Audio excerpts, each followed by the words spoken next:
hanya ada satu dosen di sini.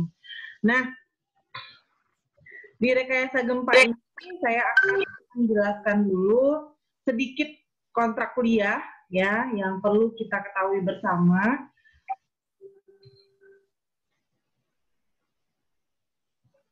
Yang pertama yaitu absensi seperti biasa. Nah, saya perlu menjelaskan bahwa nilai absensi adalah 5%, di mana nilai ini dipenuhi tidak seperti biasanya, yaitu kita ketemu melalui tatap muka, namun pada kondisi COVID sekarang ini kita akan bertemu di dalam kuliahan daring seperti Zoom meeting ataupun dalam bentuk lainnya.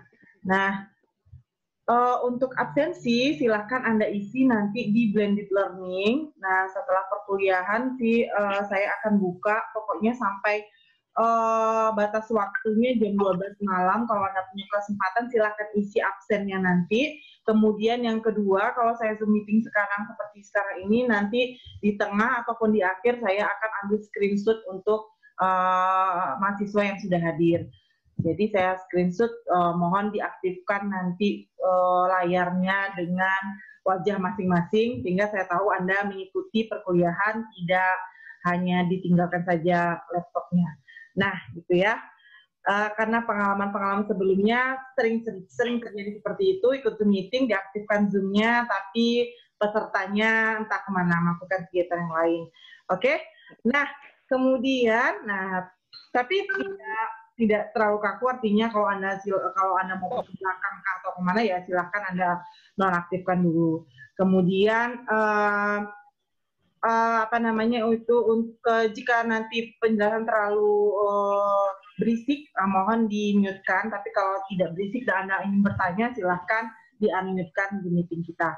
Oke, balik lagi ke absensi tadi. Jadi pertemuannya bisa Zoom meeting, kemudian bisa saya memberikan perkuliahan, saya rekam dulu, lalu saya kirim via YouTube ataupun via WA ke hasil rekamannya. Silakan Anda pelajari secara mandiri, ataupun juga nanti lewat tugas-tugas. Maksud saya materi itu saya kirimkan lewat blended ataupun lewat Smart Unilag. Oke, nah itu dipenuhi 5%. Jangan lupa untuk mengisi absensi di blended dan Smart Unilag ya. Nah, karena di Smart Unilag itu seperti semester-semester yang lalu, nanti ada kode QR-nya biasanya. Nah, kalau ada kodenya sudah diaktifkan oleh Prodi, saya akan kirimkan kode QR-nya, lalu Anda isi absen di situ, karena perhitungan nilai itu dari Smart Unilag. Absensi yang 5% itu menghitungnya dari Smart Unilag. Oke, untuk rekapnya, kemudian untuk evaluasi datanya, nah saya akan screenshotkan lewat Zoom nanti. Nah, ada pertanyaan di absensi kira-kira? Tidak ada melanjutkan tugas. Nah, jadi rekayasa gempa adalah mata kuliah wajib. Nah, mata kuliah wajib dan juga dia berhubungan dengan mata kuliah lain seperti perancangan bangunan sipil nantinya. Karena di dalam perancangan bangunan sipil itu ada namanya beban gempa. Gempa ini kita akan masukkan dari mata kuliah rekayasa gempa ini. Jadi ada beberapa bab yang berhubungan dengan perancangan bangunan sipil. Karena perancangan bangunan sipil sekarang itu tidak terlepas dari faktor gempa yang mesti dimasukkan. Nah, oleh karena itu tugasnya nanti bukan hanya berupa teori rekayasa gempa, nanti Anda akan ketemu perhitungan beban gempa dengan statik ekuivalen, respons spektrum misalnya. Nah, jadi dalam tugas tersebut mohon Anda kerjakan dengan sebaik-baiknya, ya. Nah, artinya apa? Artinya mungkin dengan tugas yang tidak hanya teori tadi, tapi juga perhitungan, perlu perhatian yang khusus. Nah, nilai tugas itu cukup besar, memang sama dengan nilai UTS, yaitu 30%. Ya, nilai tugas 30%. Nah, tugasnya bisa berupa tugas mandiri maupun bisa berupa tugas kelompok. Tugas nanti akan saya berikan di pertemuan-pertemuan selanjutnya. Oke, kemudian ada ujian tengah semester 30% dan UAS 35%. Bentuk ujian UTS dan UAS ini nanti bisa berupa Zoom meeting seperti sekarang. Jadi mohon mau tidak mau tolong disediakan kuotanya. Silakan pandai-pandailah jika masih bisa di kantor atau di kampus ya. Sebenarnya tidak disarankan di kampus ya, atau di tempat manapun yang bisa mendapatkan akses internet yang mudah, cepat dan gratis ya silakan dimanfaatkan ya. Nah Di itu tempat tetangga Bu. Gimana? Di tempat tetangga ada juga Bu yang punya WiFi. Nah itu salah satunya bentuk inisiatif ya Pak yang bisa dimanfaatkan. Nah tapi izin dulu sama tetangganya jangan lupa. Oke Pak Denny. Nah itu untuk UTS. Kemudian untuk UAS juga begitu. Nah nanti mungkin UAS ya saya variasikan. Kalau UTS nanti berupa tugas, mungkin UAS-nya akan Zoom meeting ujiannya, ataupun UTS-nya yang berupa tugas saja dan UAS-nya yang berupa Zoom meeting. Ya divariasikan gitu. Jadi kita juga memikirkan bagaimana bisa berjalan atau kuliah ini bisa tetap berjalan dan semua mahasiswa bisa mengikuti tanpa merasakan terkendala dalam pertemuan. Oke, sampai di sini ada pertanyaan tentang kontrak kuliah, apa sudah bisa kita deal-kan? Ya deal aja lah ya. Oke? Deal, Bu. Oke, Bu. Deal, Bu. Oke. Nah, kita lanjutkan.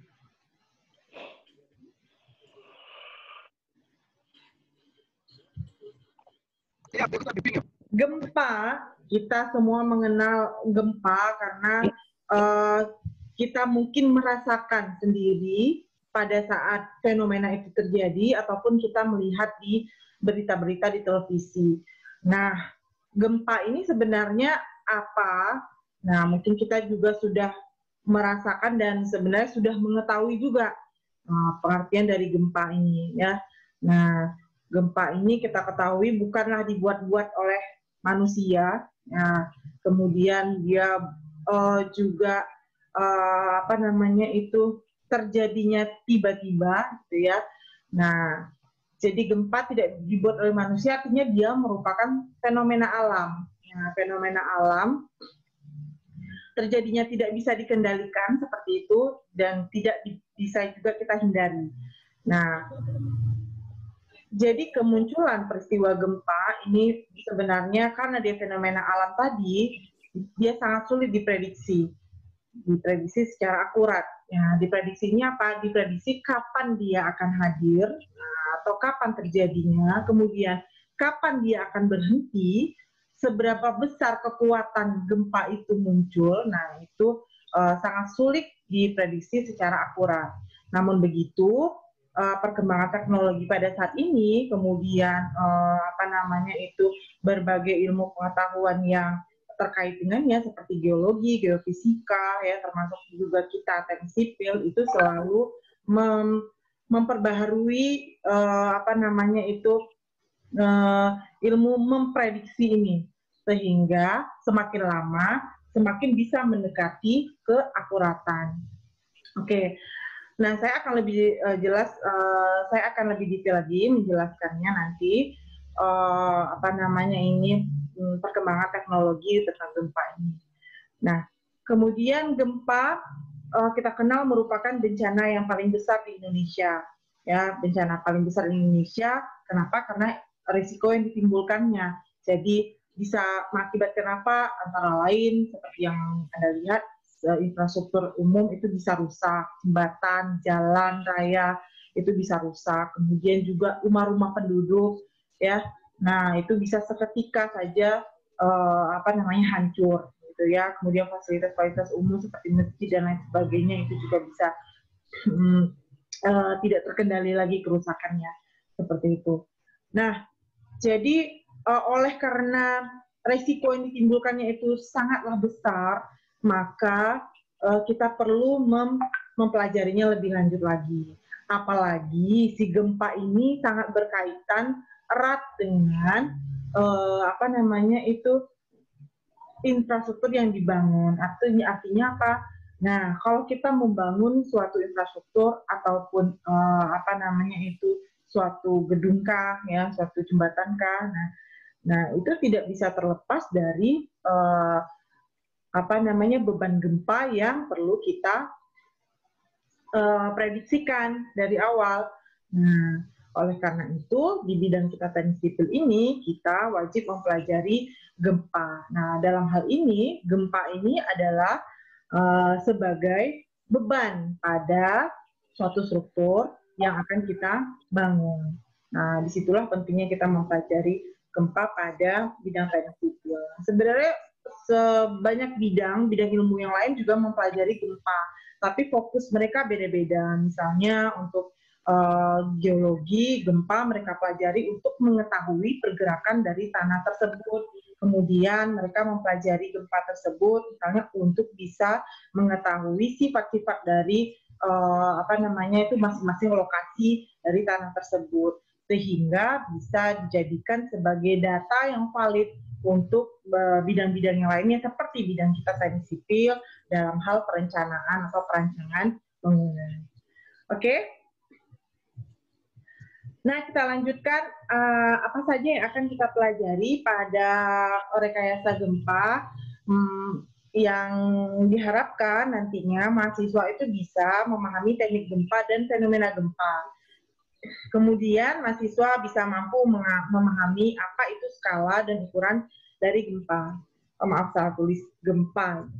Lalu mampu memahami kerusakan struktur bangunan akibat gempa.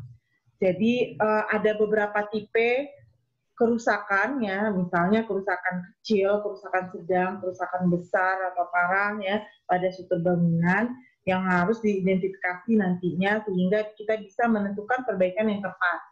Nah, ya, lalu apalagi yang kita pelajari dan kompetensi yang akan kita dapatkan yaitu metode perhitungan beban gempa. Jadi beban metodenya bisa berupa metode statik ekuivalen. Nah, metode statik ekuivalen ini adalah metode yang paling umum digunakan. Nah, paling umum digunakan dan dia paling sederhana penggunaannya. Bisa dikerjakan dengan manual. Kemudian apalagi sistem struktural bangunan penahan beban gempa. Nah, ini berdasarkan SNI 031726/2012 yaitu SNI gempa dan SNI 032847/2002 dan 2013 sebenarnya. Nah, ini untuk SNI beton bertulang. Nah, apa saja sih sistem struktural bangunan tersebut? Misalnya ada sistem dinding, ya. Ada sistem dinding di mana dindingnya bukan dinding bata tapi dinding struktur yang memang didesain untuk menahan beban lateral yaitu beban gempa. Kemudian ada lagi yang namanya sistem rangka yang kita sebut dengan sistem rangka pemikul momen. Nah, di situ ada yang namanya SRPMK, ada yang namanya SRPMM, ada yang namanya SRPMB. Nah, macam-macam sistem struktur itu nanti kita kenal. Nah, ini sampai pertemuan ke-16 diharapkan kita memiliki kompetensi tersebut. Ada pertanyaan sampai di sini? Udah, Bu. Oke, saya lanjutkan. Nah, pada bab 1 nanti kita akan melihat definisi dan deskripsi gempa. Nah, pada pertemuan ini dan pertemuan kedua tentunya. Lalu kita lihat bagaimana proses terjadinya gempa bumi, lalu teori lempeng tektonik dan fenomena gempa bumi di Indonesia. Bab 2, skala dan ukuran gempa. Di sini dijelaskan bahwa kita akan mempelajari ada 7 subbab, yaitu pusat gempa, hipocenter, epicenter, kemudian adanya gelombang gempa, ada gelombang primer dan sekunder, kemudian istilah dalam gempa bumi, lalu klasifikasi gempa bumi, cara menentukan letak epicenter, skala kekuatan gempa, alat pencatat gempa. Oke, ya, di bab 3 kita akan mempelajari kerusakan struktur bangunan akibat gempa. Nah, ya. Nah, selain tadi yang saya jelaskan ada kerusakan kecil, sedang dan tinggi. Nah, ada juga kerusakan yang berdasarkan lokasinya, yaitu di permukaan tanah, kemudian akibat getaran di permukaan tanah, ini berbeda 1 dan 2. Nanti saya akan jelaskan. Kemudian yang ketiga, kerusakan akibat kelongsoran lereng tanah, dan yang keempat, kerusakan akibat bencana tsunami. Lalu di bab 4 kita masuk ke metode perhitungan beban gempa statik ekvivalen. Ya, nah disinilah kita akan mulai perhitungan. Jadi ada hitung-hitungannya di sini, ada rumus yang mesti kita kembangkan dan ada contoh kasus yang harus nantinya diselesaikan oleh adik-adik. Disinilah baru kita nanti sampai UTS. Oke.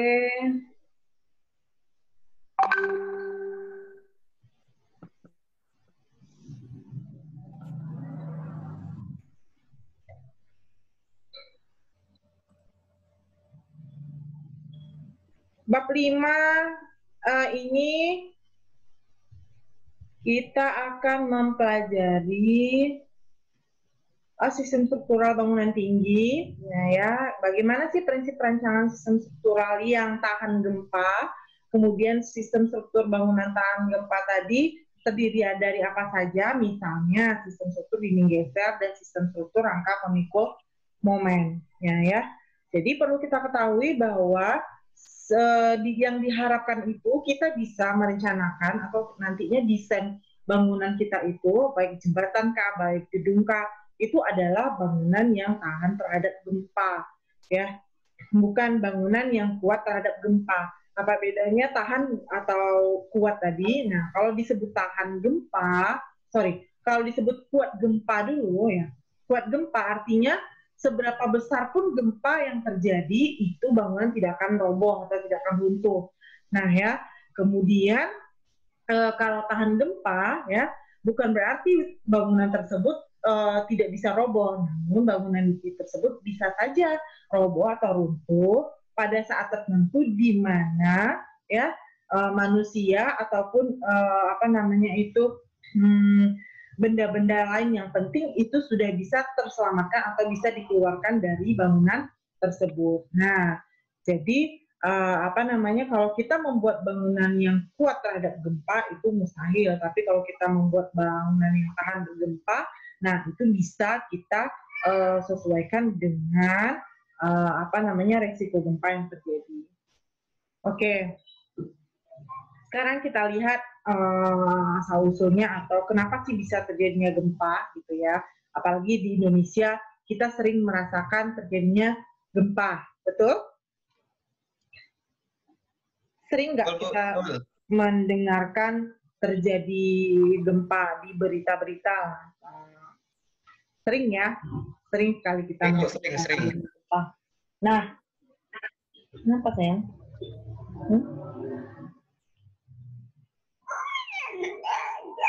Oh, ini kerja dulu. Sebentar ya, mohon maaf. Ini kerja dulu ya. Ya, Bu. Adik duduk sini. Baik, Bu. Adik duduk sini aja, ini kerja ya. Oke. Nah, kita lanjutkan lagi. Jadi kenapa sih bisa terjadi gempa dan itu sering sekali terjadi? Nah, karena kita punya zona atau wilayah yang mempunyai lempeng tektonik yang selalu aktif. Nah, itu jadi tektonik Indonesia kita akan lihat pada peta di layar ini, gitu ya.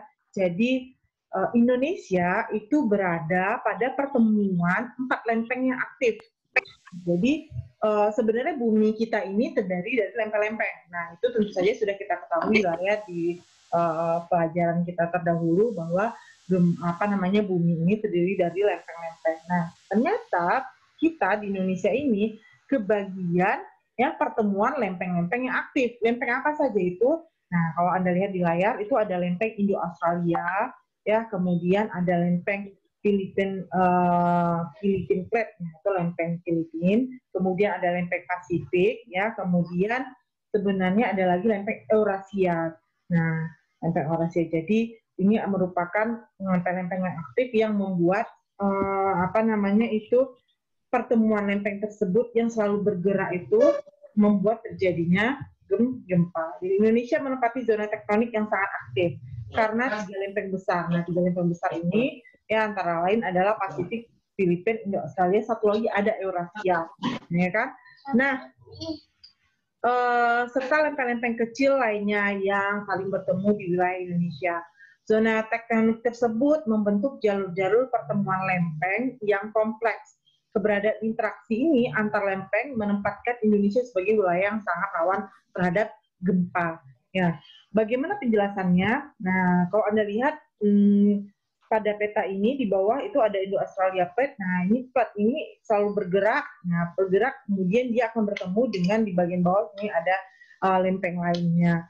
Di sini Pacific Plate juga bergerak terus. Nah, pergerakan ini sehingga membuat saling bertemu di wilayah kita sehingga menjadilah dia gempa. Oke, nah sekarang supaya lebih jelas lagi saya coba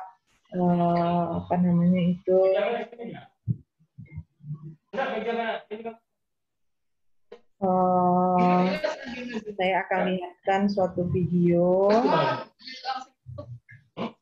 Nah, video tadi mana ya?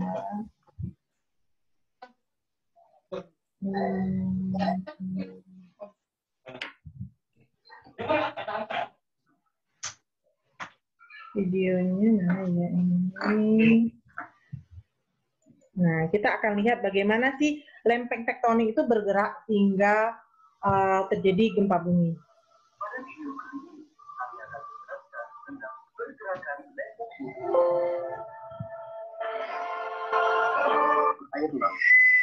Dengan kita, video kali ini kami akan menjelaskan tentang pergerakan lempeng bumi. Bisa dibuka ini. Slide-nya belum keluar, Bu. Videonya nggak keluar, Bu. Sebentar ya. Videonya belum tayang, Bu. Oke, sebentar. Coba saya lihat dulu. Sabar. Muka Gary yang keluar, Bu. Kok muka mahasiswa yang keluar?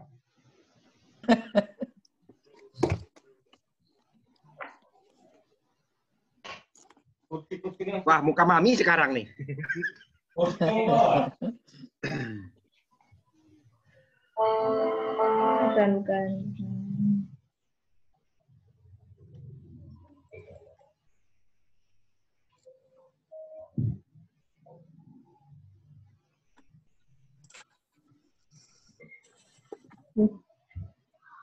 Kamu pernah memasak instan pada saat air direbus?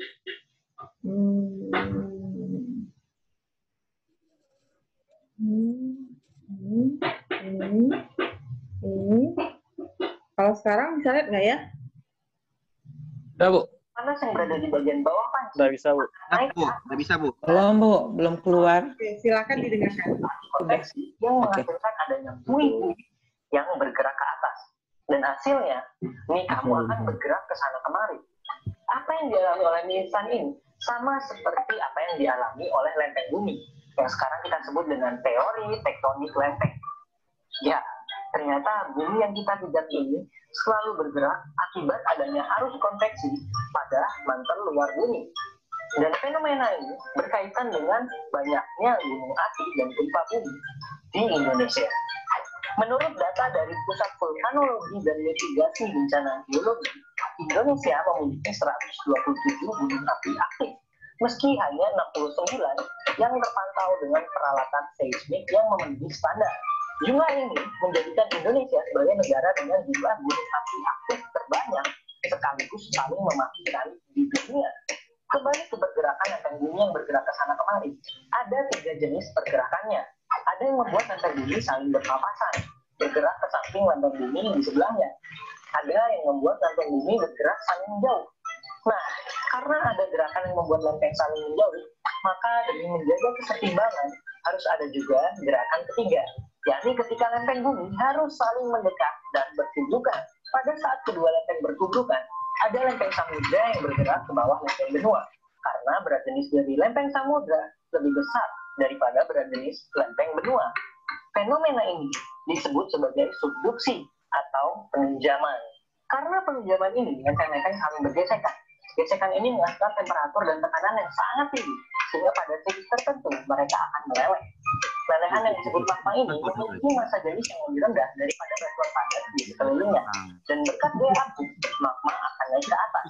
Ketika tekanannya sangat kuat, dia akan menerobos permukaan bumi dan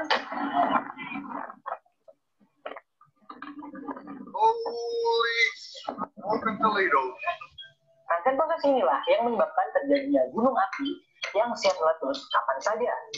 Nah, lempeng-lempeng yang bergesekan tadi juga menghasilkan getaran besar yang kita sebut sebagai gempa. Tapi, kenapa ada gempa yang kecil dan ada gempa yang besar?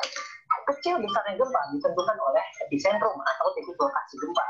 Jika sudut peninjaman tadi kecil, maka titik lokasi gempa akan semakin dangkal. Dan semakin dangkal titik lokasi gempa, maka getaran yang kita rasakan akan semakin besar. Begitu juga sebaliknya. Oke, sekarang kita sudah tahu kenapa ada gempa bumi dan kenapa ada gunung berapi, yaitu karena subduksi atau peninjaman. Tapi, apa istimewanya Indonesia sehingga ada banyak gempa bumi dan gunung berapi? Rupanya di Indonesia, subduksi atau penunjaman tadi terjadi di banyak titik. Zona penunjaman ini membentuk jalur yang memanjang dari Pulau Sumatera, Jawa, Timur, hingga ke Pulau Seram dan Laut Banda. Selain itu ada juga jalur penunjaman besar di sepanjang lengan utara Pulau Sulawesi hingga Kepulauan Filipina. Dan rupanya jalur-jalur ini adalah bagian dari Ring of Fire atau cincin api yang mengelilingi cekungan Samudra Pasifik. Daerah ini merupakan daerah yang sering mengalami gempa bumi dan letusan gunung berapi. Meskipun tak jarang memakan korban, kita harus menyadari bahwa proses-proses ini adalah bagian dari hukum alam. Dan terlepas dari risiko meletusnya gunung berapi, banyak orang memilih untuk tinggal di sekitar pegunungan. Turis-turis pun ingin menikmati keindahan alam ini, sesuatu yang mungkin tidak dapat mereka jumpai di negara asal mereka. Jadi gimana menurut kamu? Apakah berada di cincin api atau the Ring of Fire merupakan sebuah musibah atau anugerah? Dan apakah kamu punya pengalaman tak terlupakan saat terjadi gempa bumi? Kamu bisa share di komen. Materi dalam video kali ini merupakan Nah, itu tadi dia. Di situ dijelaskan, sudah sangat jelas sekali bahwa bagaimana sih proses terjadinya gempa. Nah, jadi karena memang adanya lempeng-lempeng yang aktif tadi, kemudian dia saling penunjaman atau bertabrakan sehingga terjadilah gempa. Nah, ya kita akan balik lagi ke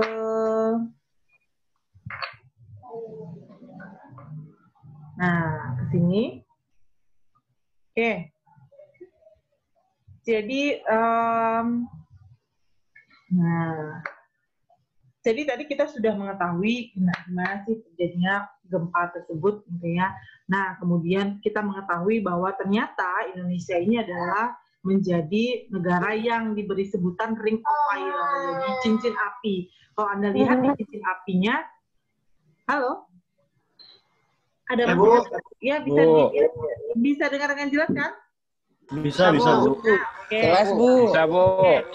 Nah, Mantap Bu. kita lanjutkan lagi, ya kita lanjutkan lagi. Nah, tadi kita ketahui adanya lempeng-lempeng. Di lempeng-lempeng aktif tersebut, nah itu akan menjadi Ring of Fire tadi. Kalau Anda lihat di sini, ini peta gempa di Indonesia hasil relokasi hingga 2016. Jadi dikumpulkanlah gempa-gempa yang terjadi. Nah, bisa dilihat di sini bahwa gempa-gempa itu berada pada daerah yang mendekati lempeng-lempeng aktif tadi. Ya, lempeng-lempeng apa tadi? Di sini ada lempeng Filipina, ya, Pasifik, sini Eurasia, dan di sini tadi Indo-Australia. Nah, kalau dilihat panahnya, nah ini dia lempeng ini menujam ke arah Sumatera bagian barat, kemudian Jawa bagian bawah. Jawa ini apa namanya? Jawa, kemudian Madura, lalu Papua penuh, dan Sulawesi tertutup sama sekali. Nah, karena karena di sini juga terdapat lempeng. Tadi Filipina ketemu sama Pasifik. Nah, ternyata di sini merupakan Ring of Fire yang kita sebut tadi sebagai cincin api. Oke. Nah,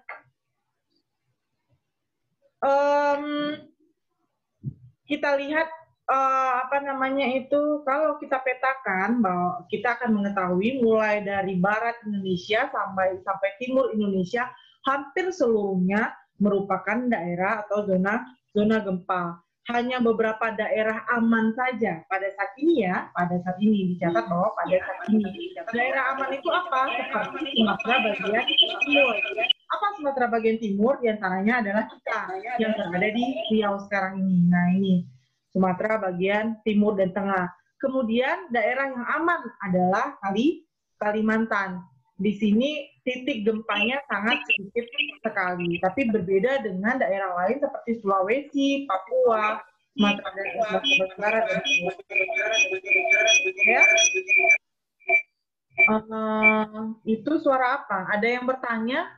Kenapa ada suara yang mendenging ya? Ada yang storing tuh, Bu. Oke, kalau gitu Ibu lanjutkan. Nah, jadi sebenarnya merupakan hal yang sangat penting kalau gempa ini selalu diteliti. Kenapa? Karena sekarang bisa saja peta gempanya seperti ini, tapi karena lempeng tektonik selalu bergerak, nah kita tidak tahu arah lempeng tektonik itu akan bertabrakan di mana lagi. Jadi bisa saja daerah yang sekarang aman, mungkin kemudian suatu waktu tidak menjadi daerah aman lagi. Oke, salah satu unsur penting dalam penelitian geologi gempa adalah melakukan pemetaan. Rekan-rekan mahasiswa semua, saya mohon maaf, saya minta izin untuk 1 menit saja mengamankan si kecil dulu. Lanjut, Bu. Silakan, Bu. Silakan, Bu. Lanjut. Nih, cucu kami itu, Mi. Lanjutkan, Mi. Tolong Pintar Mami semua kita. dilanjutkan, Mami. Lanjutkan, Mi. Aduh, kalian kadang-kadang Bisa, ngajak Dilanjutkan, ribut. Mami. Nih, bacain